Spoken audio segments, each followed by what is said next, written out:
quý vị đến với chương trình Bạn Muốn Hẹn Hò. Chương trình được dựa theo format của đài truyền hình Kansai TV Nhật Bản với sự đồng hành của xoang Bách Phục, giảm dị ứng bớt viêm xoang.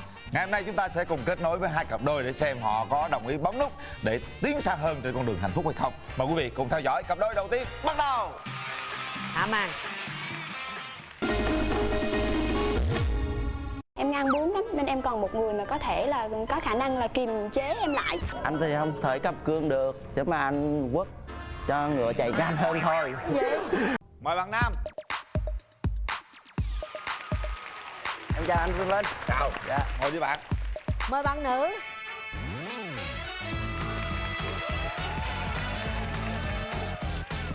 Thôi chúng ta sẽ giới thiệu về mình. Dạ, em tên Nguyễn Duy Hiền. Năm nay được 28 ạ. 28 tuổi. Dạ. Bạn làm nghề gì? Dạ, hiện tại thì em đang làm nhân viên kinh doanh. Quê bạn ở đâu? Dạ, quê em ở Bình Định, quê Đất Võ. Đất Võ. Dạ. Rồi, mời bạn nữ giới thiệu. Dạ em xin chào anh Quyền Linh, chào chị Cát Tường. Em tên Mỹ Xuyên, năm nay em 27 tuổi. Hiện tại em làm nhân viên tư vấn tiệc cưới tại thành phố Hồ Chí Minh ạ. Bình Định là nơi em được sinh ra. Rồi, cùng quê luôn ha. Là tốt quá rồi. Bình Định em ở đâu em gái? Em ở huyện Phù Cát ạ. Phù Cát. Dạ. Bạn Hiền ở đâu? Em Gì cũng võ ở Phú võ Cát vậy đó. luôn. Phù Cát luôn. Phù Cát. Cô chừng bà con. Mở lên để gặp người quen luôn. Em ơi, Hay lối xóm. Phù Cát em ở xã nào? Em ở Đề Di, xã Cát Khánh ạ. Em ở xã nào? Cát Khánh đi về anh ơi. Trời ơi, thôi chết rồi, gần xã luôn mày. Khoan, giờ hai bạn hỏi cô có bà con không? Tôi dừng lại tại nơi đây luôn chứ. Em ở Đề Di, ở đoạn nào em? Ở thôn An Quang Đông á, dưới biển á. À, An Quang Đông vậy là không bà con đâu anh. Sao vậy? Dạ, em ở thôn khác. Thôn khác thì cũng... Bởi vì em nhóm được họ hàng ở khu vực nào là bà con mà không. vậy thôn nó không có đúng không? Dạ. An toàn không? An toàn. An toàn là Nhiều khi không bà con mà Mừng quá. bạn lối xóm mà nhỏ có tắm mưa chung á. Đó giờ có được mấy mối tình rồi? Dạ. Hai. Nhưng lý do sao chia tay? Hai mối tình thì cũng chung một lý do, không cùng chí hướng làm việc. Không cùng chí hướng. Dạ. Vậy sao lúc đầu người ta quen, ta hỏi chí hướng luôn thì quen tới 2 năm mới hỏi? Lúc đó thì mình mới thà thính tìm hiểu thôi. Dạ. Sau đó Thính nữa. Rồi còn tình sử của mình thì sao? Em trải qua 4 mối tình rồi. Hả? Gấp đôi bên kia luôn hả? Nhưng mà nói về sâu sắc thì chắc 2. Nói chung là những cái chuyện tình yêu của em nó cũng buồn lắm chị. Thôi đừng nói chuyện buồn ha. Chuyện buồn bỏ qua đi. Thôi nói chuyện vui đi em. Nói Giờ chuyện thôi vui đi. giờ bỏ qua hết. Em muốn có bạn trai thế nào em nói Đúng em rồi. coi đi giống bên đây không? Tại vì cái tính em rất là cứng đầu, em ngang bướng lắm nên em cần một người mà có thể là có khả năng là kiềm chế em lại, giống như con ngựa mà đứt dây cương á chị. Giờ phải cần người biết cầm cương. Đúng rồi. Thì người cứng đầu hơn ha. Dạ đúng rồi.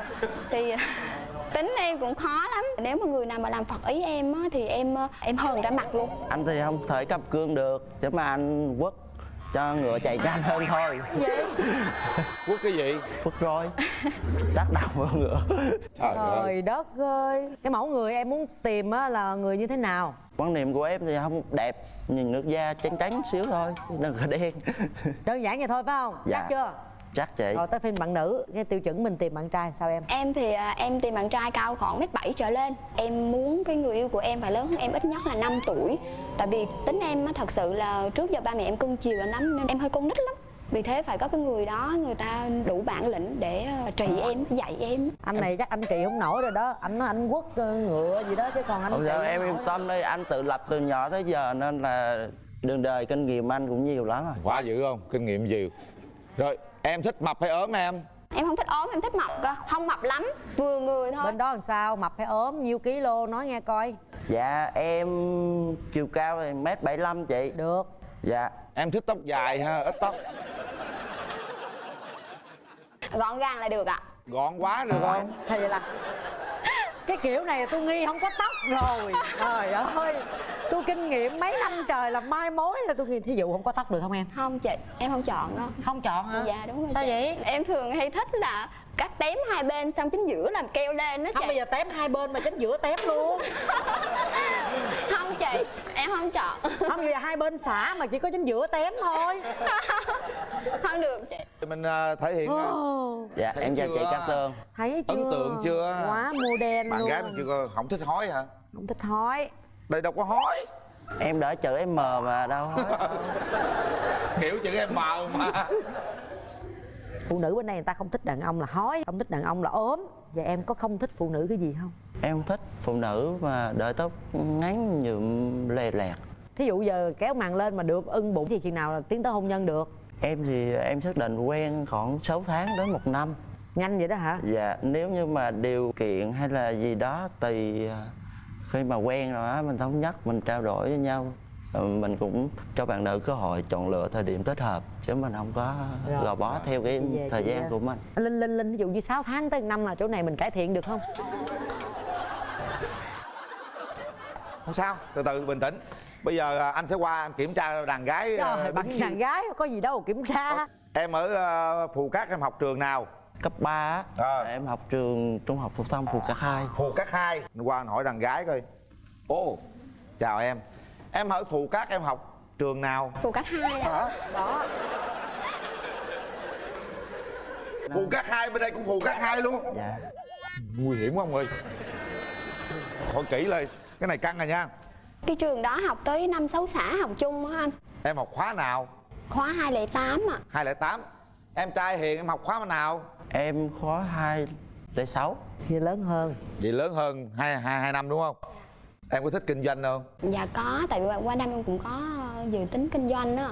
Kinh doanh về gì? Hải sản. Hải sản. Dạ. Rồi, gì tốt đó. Bên kia có ý chí cầu tiến là kinh doanh hải sản. Bạn thấy được không? Nếu mà bạn có cái ý tưởng tốt thì mình ủng hộ. Ủng hộ không? Dạ. Thôi được rồi. Bây giờ mình hỏi người thân cái đi. Bạn gái đi chung với ai bạn gái?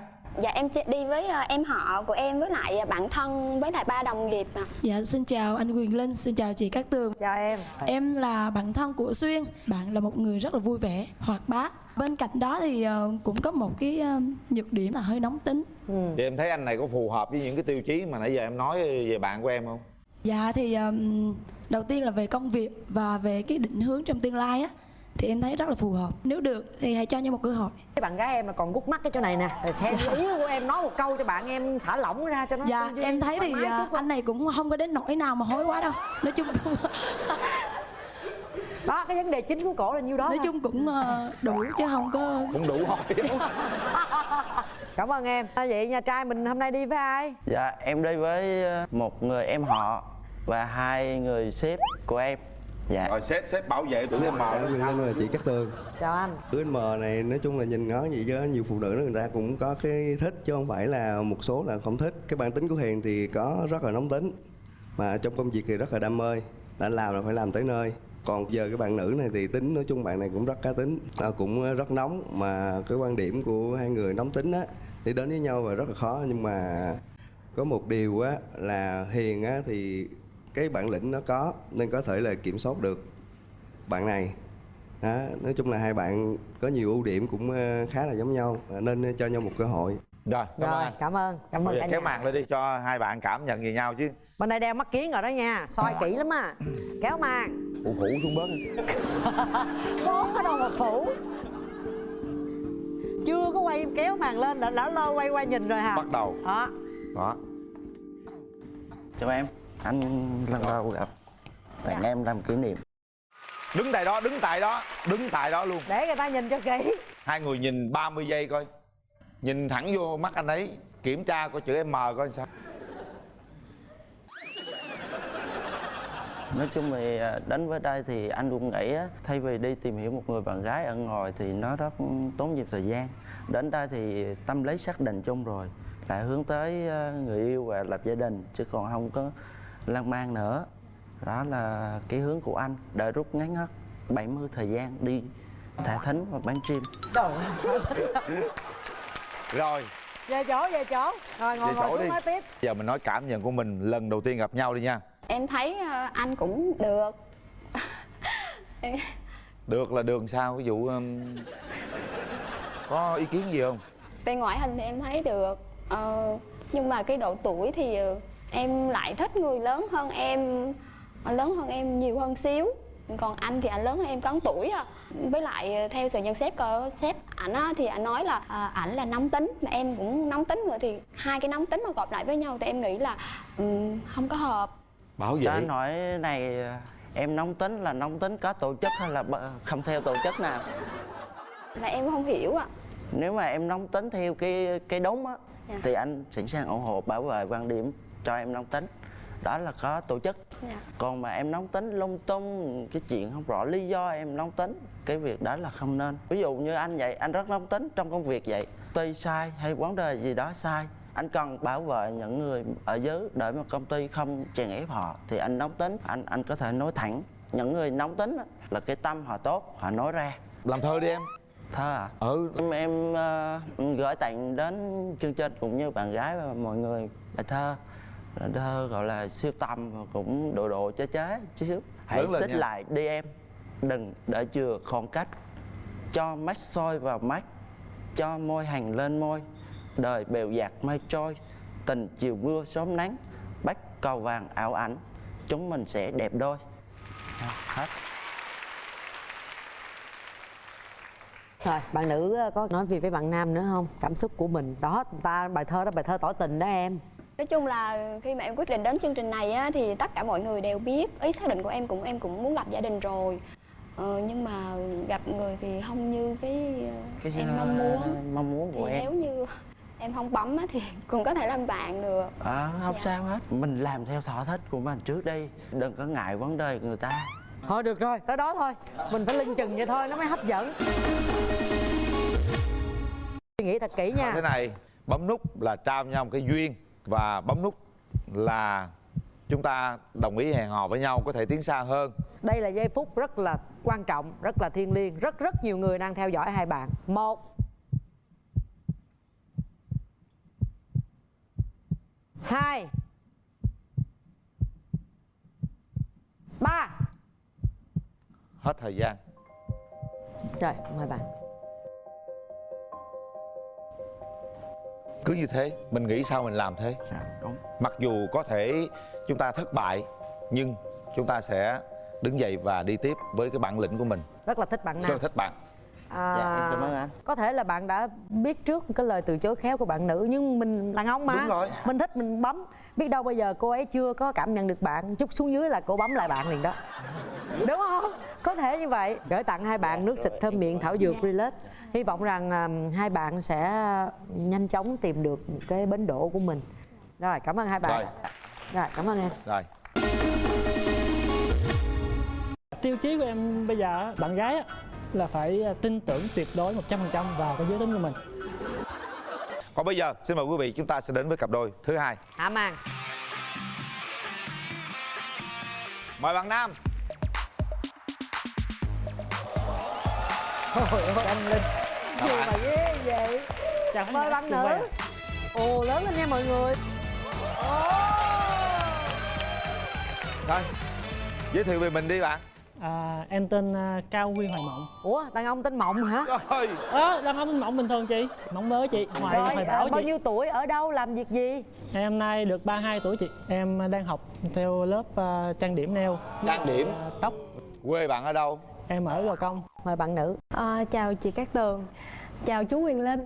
Chào con. Tên đầy đủ của em là Châu Ngọc Thảo, 25 tuổi. Em là nhân viên BG tư vấn bán hàng và em có kinh doanh thêm nước hoa ở trên mạng, cũng có một chút gốc gác ở dưới Gò Công. Ồ vậy hả? Dạ, Dàm Láng luôn. Bạn ở Dàm Láng gần biển không? Không, mình không ở Dàm Láng mà mình ở Sài Gòn, nhưng mà mẹ của mình hồi xưa cũng có ở dưới Dàm Láng. Anh em đi mình gì đây, mình là vợ chồng mới kêu bằng mình đó.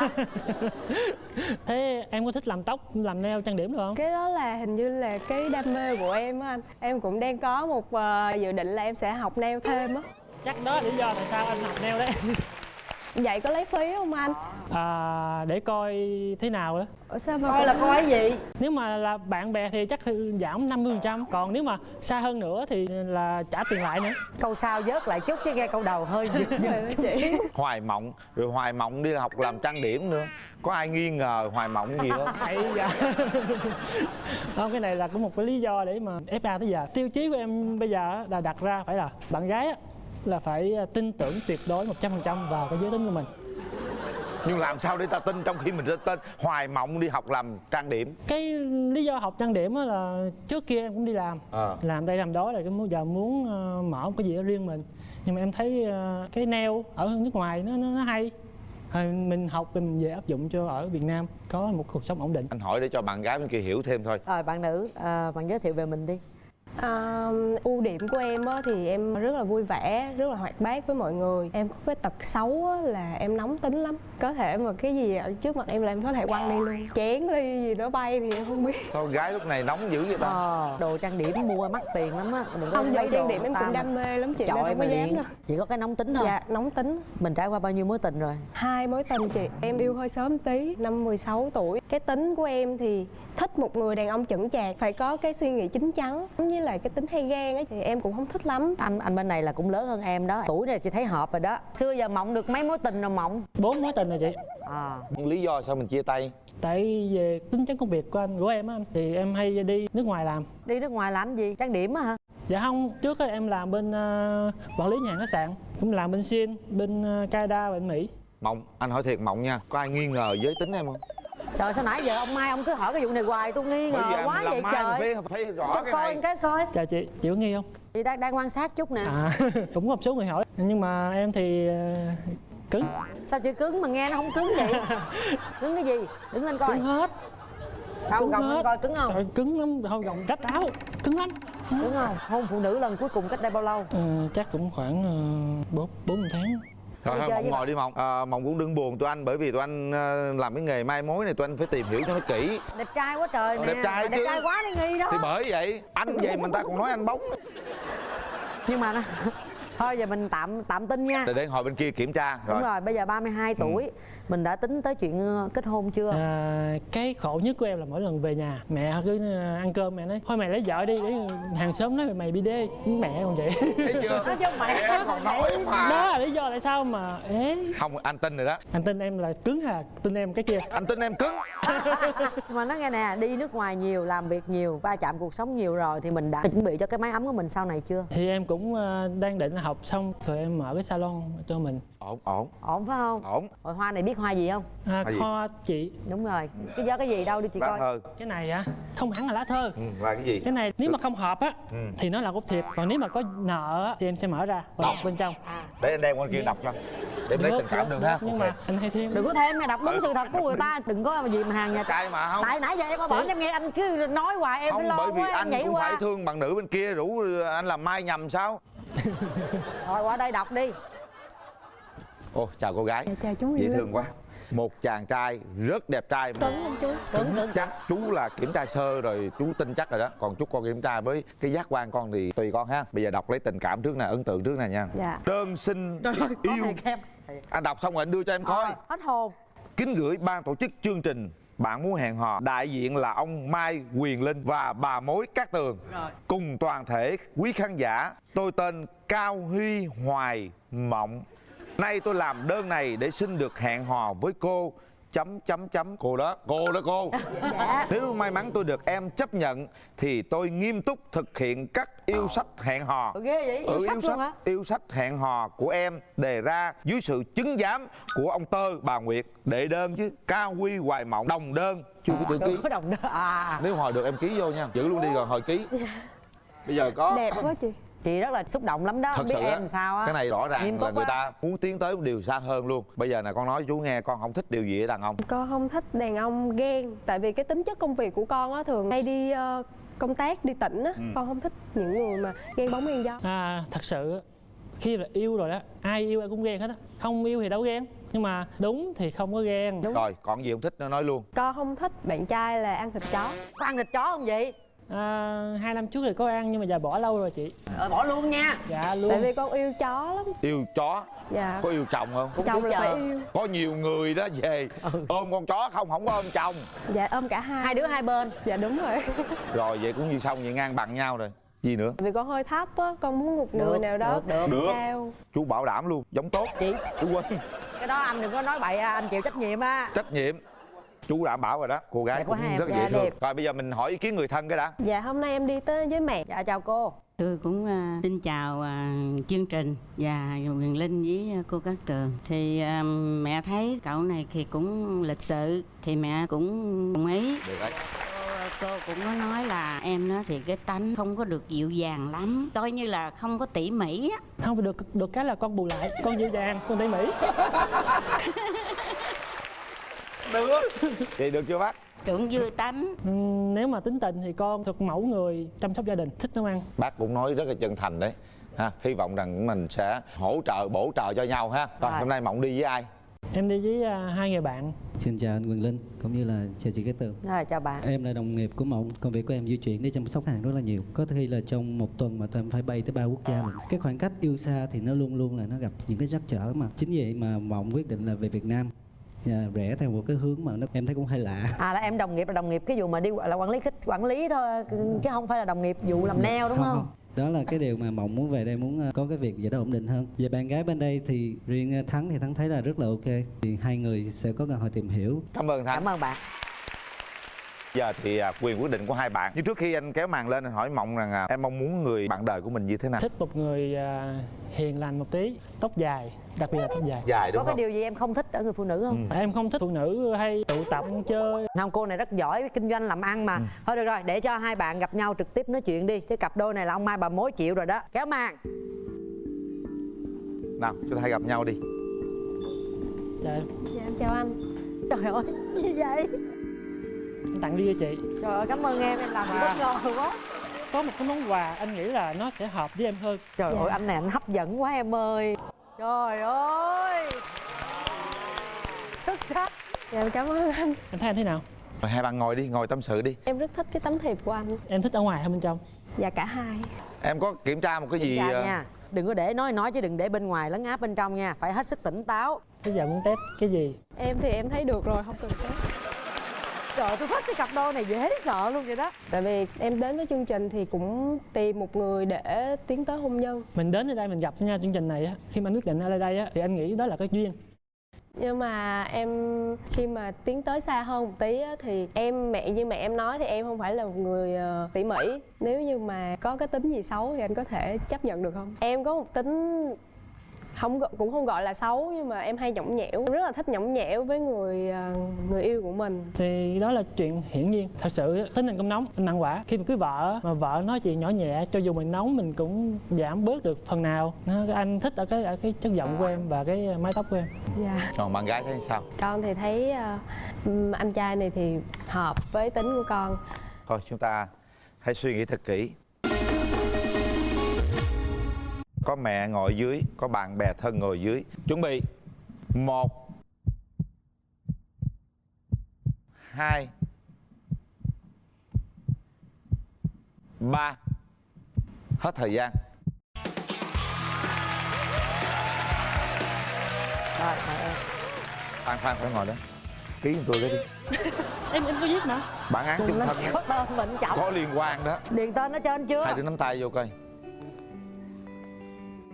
Dạ thưa bác, thưa các bạn quan viên hai họ, đơn xin yêu kính gửi ban tổ chức chương trình Bạn Muốn Hẹn Hò đại diện là ông Mai Quyền Linh và bà Mối Cát Tường. Tôi Cao Huy Hoài Mộng. Nay tôi làm đơn này để xin được hẹn hò cùng với cô Châu Ngọc Thảo. Nếu may mắn tôi được em Châu Ngọc Thảo chấp nhận, tôi sẽ nghiêm túc thực hiện các yêu sách hẹn hò của em đề ra dưới sự chứng giám của ông bà Quyền Linh và Cát Tường. Đệ đơn Cao Huy Hoài Mộng, người ký tên đồng ý Châu Ngọc Thảo. Chúc mừng. Hôn nhau. Dạ. Ngày hôm nay tôi xin công bố các bạn có quyền hẹn hò với nhau và mong muốn rằng các bạn phải làm đúng theo cái tờ đơn xin yêu này. Để đừng làm mất uy tín. Nếu làm sai, các bạn hoàn toàn chịu trách nhiệm trước pháp luật. Ngoài cái đơn đó, chương trình gửi tặng các bạn những vé xem phim tại cụm rạp 212 Lý Chiến Thắng, một thẻ thanh toán quốc tế đến từ Nhật Bản JCB trị giá 1 triệu đồng. Gửi tặng hai bạn nước xịt thơm miệng thảo dược Relax và hạnh phúc nhân đôi. Nếu như hai bạn tiến tới hôn nhân sẽ được tặng một suất chụp ảnh cưới trọn gói cao cấp trị giá 15 triệu đồng tại áo cưới Milan. Cặp đôi này thích lắm nha. Cố gắng báo tin vui sớm cho chúng tôi như kế hoạch 6 tháng hay 1 năm của Mộng. Cảm ơn chị. Rồi. Dễ thương quá đi thôi. Lần đầu tiên anh đọc cái đơn mà anh thấy nó sướng trong người lắm.